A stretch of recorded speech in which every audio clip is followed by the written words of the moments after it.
Hello बच्चों, चलिए प्रश्न देखते हैं। निम्न में से कौन सी घटना दोहरे निषेचन के बाद होती है? परागकण वर्तिकाग्र पर अंकुरित होता है, पराग नलिकाएं भ्रूणकोश में प्रवेश करती हैं, दो नर युग्मक भ्रूणकोश में मुक्त होते हैं, प्राथमिक भ्रूणकोश केंद्रक भ्रूणपोष केंद्रक भ्रूणपोष में विकसित होता है।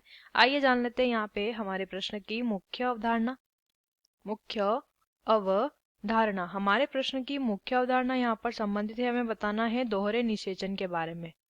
दोहरे निषेचन की प्रक्रिया में जो दो निषेचन होते हैं, यानी कि दो बार जो नर कोशिका होती है उसका संलयन होता है।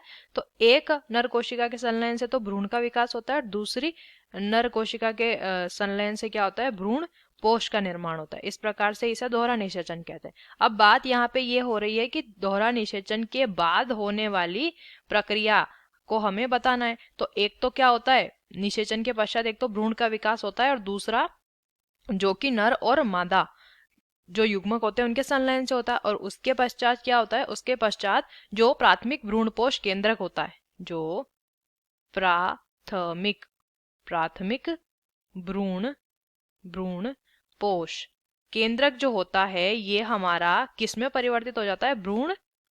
भ्रूणपोष में। और यही भ्रूणपोष क्या करता है? इस भ्रूण का पोषण करता है। पहला विकल्प क्या दिया है? परागकण वर्तिकाग्र पर अंकुरित होता है। देखिए, ए, बी और सी, इन तीनों में जो घटनाएं दी हुई हैं ये दोहरे निषेचन से पूर्व की घटना है और हमें बाद की घटना पूछी गई है जो कि हमें विकल्प डी में दी हुई है। तो ये तीनों विकल्प जो हैं वो गलत हो जाते हैं और हमारे प्रश्न का उत्तर हो जाता है विकल्प डी सही। आशा करते हैं आपको इस प्रश्न का उत्तर समझ आया होगा। धन्यवाद।